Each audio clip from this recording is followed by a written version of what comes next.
Hey beautiful people, this is Keri Kavali with the Imperfect Housewife Thrives, and today we have a day in the life video, Cook With Me, where you'll be spending the beginning half of the day with me in the kitchen while I prepare breakfast for my girls and get a head start on dinner for tonight.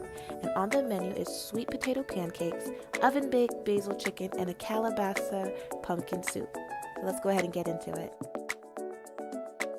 First thing I do is wipe down my girls' table, and I have a muesli little bread.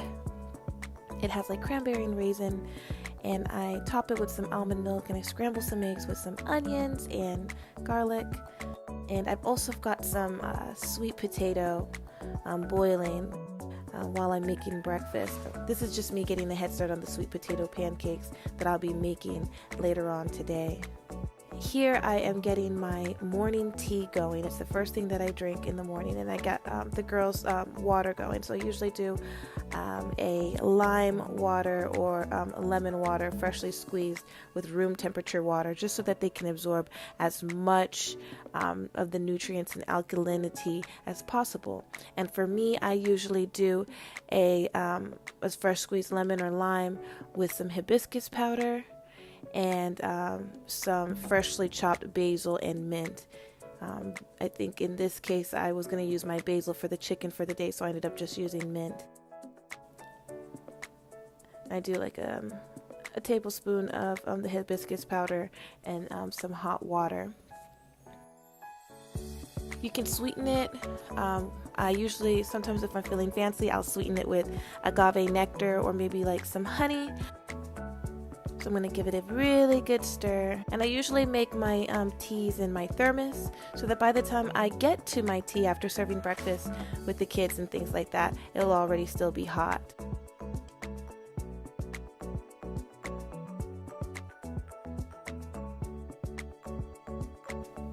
So I've got the scrambled eggs, some fruit, and the almond butter on top of the muesli bread. And sometimes the fruit will be some watermelon or grapes. In this case, it's some sliced peaches. And then I call the girls over. They still have, their pajamas on and their bed head. And they say a little prayer, thanking the Lord for the breakfast and the food. And it's time to dig in.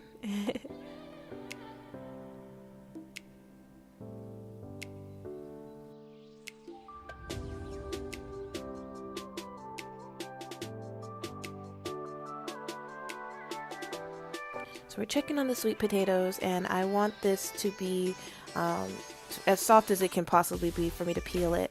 So that will probably take about 40 minutes of a good boil.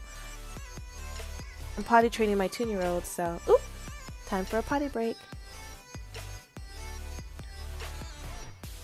After breakfast, the girls usually go off and play with their toys. So in that meantime, I'm catching up on emails, checking my editorial calendar for the week. I'm writing down my, what's on my mind for my blog, my videos, and I'm going down my calendar for the week and writing out what needs to be done, what appointments we have for the week as well. And then I make my way over to my daily whiteboard where I write down my daily goals for the day, what I have to do, so I can kind of cross it out as the day goes by. So here I'm prepping to go ahead and make the marinade for the chicken. And you see this bowl all the way to the side. That bowl is what I use to put the debris from, while I cook. So any trash, I put that in that bowl, and it makes it really quite easy to toss everything out. So I've cleaned the chicken, I've washed it, rinsed it, and now I'm putting the chicken thighs in a casserole dish. And I like this because once you pour the marinade on top, it kind of soaks the chicken and submerges this in sauce. These are some of the ingredients that I'll be using today. So I'm using vinegar. You can use regular white distilled vinegar, some minced garlic. I'm using a garlic amino sauce, but you can use a soy sauce. I've got some paprika, some Himalayan salt, some onion powder, some pepper. I keep my pepper in a plastic bag. And then we have some orange, a lemon, and an onion. And I know some people use a marinade. It's an orange marinade made by Goya, and you are more than welcome to use that. I usually use that. I wish I would have provided an image of it, but I usually use that if I'm making chicken or a marinade in order to feed a large amount of people. But since it's just my family members and I usually try to squeeze the orange and the lemon myself. Freshly squeezed orange and lemon if possible. So now I do like about 2 tablespoons of garlic powder. I do about 2 tablespoons of minced garlic, a tablespoon of the garlic amino. You can also use this soy sauce, and then a very small drizzle of vinegar. And I put all the seasonings in there, so a tablespoon of each seasoning as well. Now I'm about to start chopping up the basil, and I pulled some basil leaves aside just for aesthetic purposes. The way I'm going to lay it out on top of the chicken just gives it a nice little look. But I've taken the basil and I'm going to put it in the bowl. And like I said, there is an orange marinade that you can buy, and I'll probably leave the information in the description box below. But this is my way of juicing the orange and lemon, because I have misplaced my actual twist juicer where you would like twist it on top, twist the orange on top and juice it. So this is my way. So this is one of the ways that I do it. I have a lemon squeezer and I just cut it into fourths. I know some people use a spoon if they want to get creative. And here's, another way of juicing a lemon or an orange, just to get that juice out if you don't have a juicer. And see that beautiful marinade with the onion powder and the salt and the pepper and the garlic. With the basil, it looks so amazing. So I flipped the chicken around, and I'm gonna pour some of the marinade on the underside of the chicken. Some people ask me, well, why don't you just put it on the bottom side of the casserole dish? And that is something that you can do, but for me, I like to pour it on top just so that I can kind of massage it in and make sure that it's like fully touching the underside of the chicken, and then I go ahead and apply it to the top.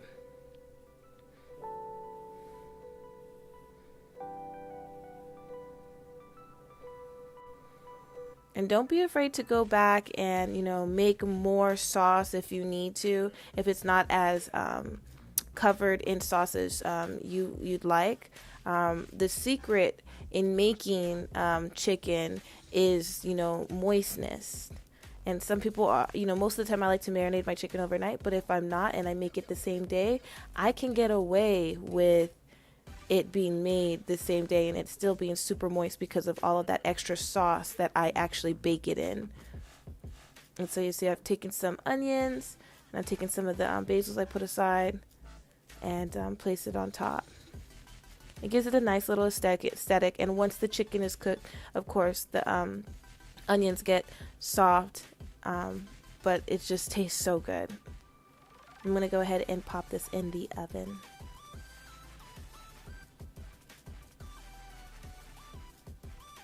Of course, the oven has been preheated for 350 degrees, and I'm going to go ahead and set it for about 26 minutes. But I will tell you, it usually takes a little bit longer than 26 minutes, so I'll probably have it cook for about 35 minutes in total, just to make sure I can get like a little bit of a crisp to it. So now we've got these sweet potatoes, and they have been cooled down and drained. And now I'm just going to go ahead and peel off the skin.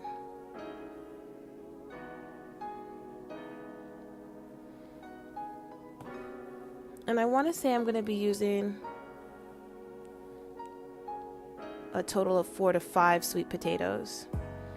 And I'm going to go ahead and start mashing it. You can use any kind of potato masher or, your spoon, fork. Give it a good mash.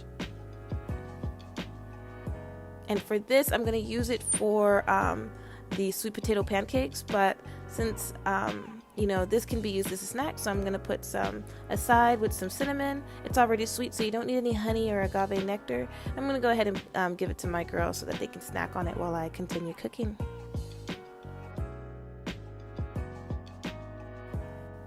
Okay, so I've got some water boiling. I'm gonna put some salt in there just to get an extra boil going. And now we've got our calabasa and malanga. Now, and some green onion as well. Now, calabasa is a cousin of the pumpkin family, so you can use a pumpkin, a whole pumpkin if you'd like. And malanga is a cousin of the yam family, so you can use malanga, yam, or any other root, not like a type of, or a potato, or any kind of potato starch type of root, kind of like potatoes. If you have a hard time finding yams, grab a potato, some potatoes, and peel them. They work just as good. If you can't find calabasa, use pumpkin. It basically is a pumpkin soup that I'm making. Now, I am going to give you a heads up that when you are chopping off the skin out of both of these starch roots, they are very, very tough. They're very, very tough. That's why we're going to boil them so that they can get soft enough for us to blend for the soup. But they are very tough, so just be careful when you're using your knife. You can kind of see the struggle here. It's very tough, but once you get that all chopped up into pieces and skinned, and we just put it in the hot water and let it boil, and it'll soften up. And I usually find these roots at my local Oriental market. You can also find it at your local Caribbean market and a Hispanic market as well. So they do really well. You can really find them really well at like international stores. And I know that calabasa can be found at like something that's as main market as Publix or Walmart, in the veggie aisle near like the vegetables. Where they sell like, the lettuce and things like that. You might be able to find it there. As far as malanga goes, that might be tough for you to find at a regular commercial store. You can still use regular potatoes as well. I also found some carrots in my fridge, so I chopped some up and I threw it in there. The best thing about this pumpkin soup is you could just do anything, and that goes for anything that you cook. You can throw anything in there, especially vegetables that you're trying to include in your meal, in which you don't see yourself eating every day. That's the best thing about soup, is just throwing in as many vegetables as possible, just so that you could say that you had your veggies for that day. We're just gonna go ahead and check on the chicken. We'll be doing that a couple of times while we're in the kitchen. And I usually get a spoon and I get some of that delicious soup, and I re-marinate the top. And we call that soup in Tagalog sabaw. And sabaw is one of the most important parts of the chicken or the meal, because we can add that on top of the rice or quinoa. It makes a soup of its own. Okay, so we're going to get some of these green onions. We're just going to cut off the tips, throw them out. We're going to chop them up really nice.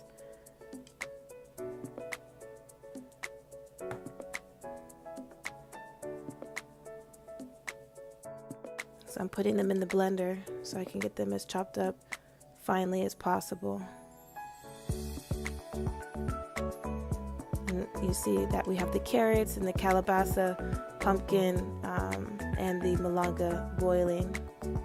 And a good boil will probably take about 25 minutes in order for the chunks to get soft enough to blend. In the meantime, I'm chopping up some more onions. I'm dicing them, and I'm emptying my trash bowl, which is a big help in maintaining the cleanliness and organization in the kitchen counter. So it's been another 15, maybe 10 minutes, and I'm just getting some of that sabaw, some of that chicken soup. And since that soup is super flavored, it's going to taste so good on top of the chicken or on top of the rice, if you do make rice to go with it. So now that the malanga and the carrots and the calabasa, or in your case it might be pumpkin itself, is soft, I take it off the stove and I'm going to go ahead and put it in my blender. And I try to do as much of everything as possible before I blend it, and having a few chunks of the ingredients in the soup is great, because then you have something to kind of chew on and come across for texture in your mouth. So don't worry if you have some left over in the pot, and then you want to keep that water that it boiled in. So we're going to go ahead and blend this really well. Wow, that is so beautiful. That beautiful orange color.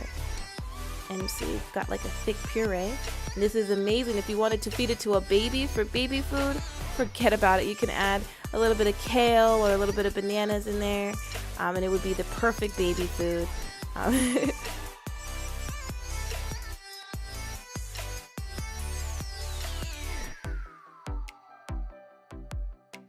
And then I found some tomatoes, so I chopped up some tomatoes. Again, this is just my own take. And then we're gonna put the red onions and the green onions, and we're gonna go ahead and season it. I choose red onion just because I believe it gives it a little bit more of a flavor. I'm doing I want to say 2 tablespoons of paprika, onion, salt, and black pepper. And again, you know, I'm not a chef or a professional cook, so taste it as you go. And see what you want to add to it. I am a big fan of onion powder. And then I've got these chicken bouillon cubes. Now some people use the powder chicken flavors, or the chicken flavor bouillon in powder form. I choose these cubes. You can find them at Aldi. They do not have MSG in them. And so what I do is I took about 5, put it in a bowl, and I put boiling hot water over it and crushed it and mixed it. And that way it made its own little chicken broth. And then, as you can see, I added just another sprinkle of salt. The chicken bouillon gives it, the pumpkin soup, a little bit of a chicken flavor, and it's one of the secret ingredients when it comes to most of my dishes is the chicken bouillon. So in the soup, it is a little bit of a secret ingredient. It gives it a nice chicken foundation. If you were to do the chicken powder, I would say try going with 1.5 tablespoons. It does have its own saltiness to it, and then go from there if you wanted to add more salt to it. See, I just gave it a taste test and I wanted more onion powder, so I'm just giving it a little bit more onion powder and black pepper. So you definitely want to try, you know, taste testing your food as you're cooking it, and go from there. There's really no quite one way how to season your food, especially because with the soup being so starchy, it absorbs a lot of the salt and flavor really fast, really well. Look at that chicken. It looks so beautiful. Wow. So we're going to go ahead and get started on the sweet potato pancake. So I just took a casserole dish. You can use anything to make the mixture.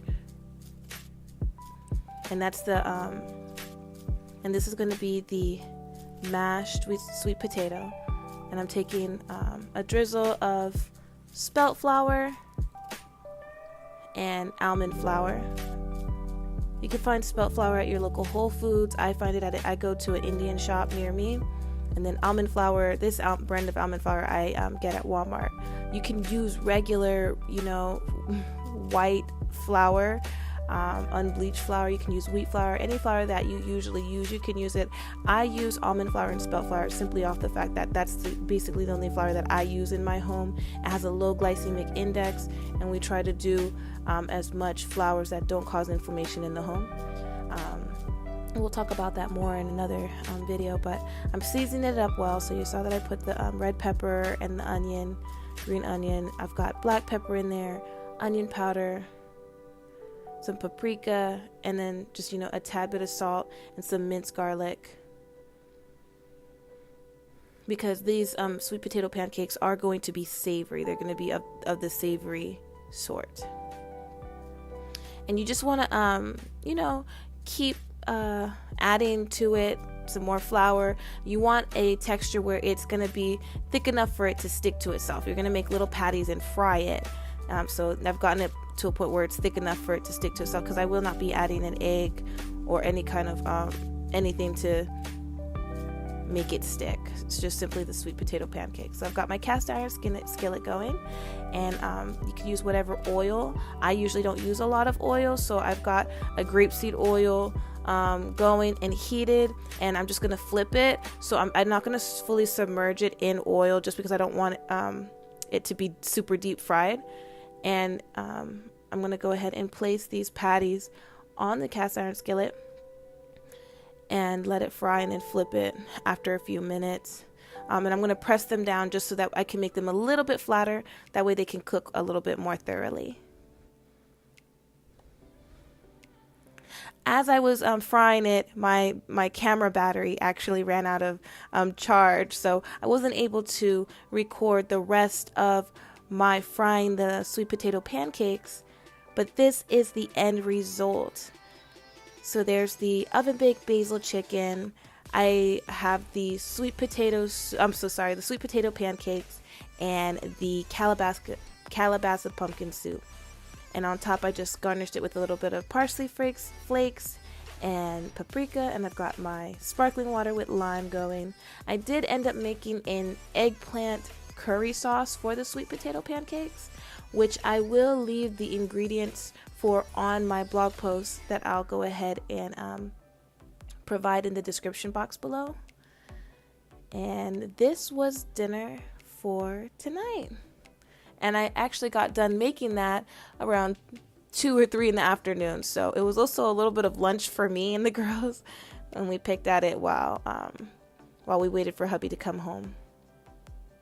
So thank you so much for spending the beginning half of the day with me as I cooked in the kitchen and provided breakfast for my girl. There is a second half of this video where I do a quick Bible study and scripture reading with you, which I have put in a second video and a part 2 video. So go ahead and check it out.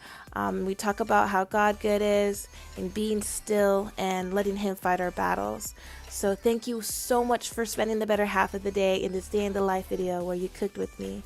I pray that you enjoyed what you watched, and I look forward to seeing you again.